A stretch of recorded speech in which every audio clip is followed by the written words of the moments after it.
Welcome to this video on mastering your textbook. If you're a middle school student looking to improve your study skills, this guide on the art of outline notes is for you. Why bother with outlining? Because it helps you understand, not just memorize. It turns passive reading into active learning and creates a clear roadmap for your brain to follow on test day. Before you write, scan the chapter.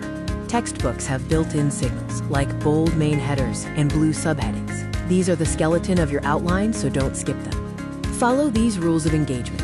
Use only keywords. Stick to the 5-word rule to keep points brief, and always write in your own words to ensure you truly understand the concept.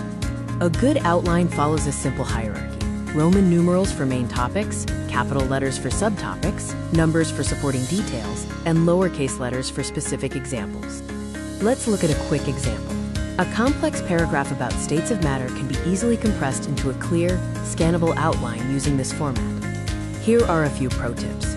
Use abbreviations to save time, leave plenty of white space for future notes, and always jot down page numbers so you can find evidence later.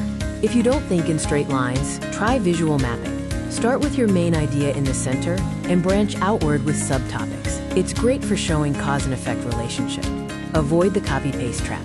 Copying word for word feels productive, but you won't remember much. If you get stuck, leave a blank space and move on.